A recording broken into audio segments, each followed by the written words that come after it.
चंद्रयान 3चं यश आता जुनं झालंय. तुम्ही अजूनही त्याच सेलिब्रेशनमध्ये अडकला आहे. इस्रोची पुढची आणि अधिक कठीण झेप आहे ल्युपेक्स, ल्युनार पोलर एक्सप्लोरेशन मिशन, म्हणजे चंद्रयान 5. हा फक्त विज्ञानाचा विषय नाही, तर भारताच्या स्पेस डिप्लोमसीचा आणि भविष्यातील अर्थकारणाचा मास्टर स्ट्रोक आहे. जपानच्या जाक्सा सोबत मिळून आपण चंद्राच्या अंधाऱ्या दक्षिण ध्रुवावर उतरणार आहोत. यात जपानचं नव्यानं विकसित केलेलं H3 रॉकेट आणि रोव्हर असेल, तर इस्रो लँडर देणार आहे. या मोहिमेचं पेलोड वजन सुमारे 350 किलो असेल. मुख्य उद्देश काय? चंद्रावरील पाण्याचा आणि बर्फाचा थेट शोध घेणं.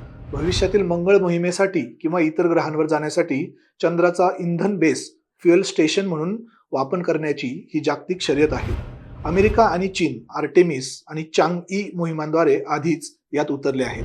चंद्र आता फक्त नैसर्गिक उपग्रह राहिलेला नसून तो भविष्यातील जिओ पॉलिटिक्सचा नवा केंद्रबिंदू बनतोय आणि भारत त्यात जगाला नेतृत्व देतोय. या मोहिमेचा भारताच्या आंतरराष्ट्रीय संबंधावर नक्की काय परिणाम होईल आणि या वैज्ञानिक मोहिमेबद्दल तुमचं मत काय हे कमेंटमध्ये नक्की सांगा.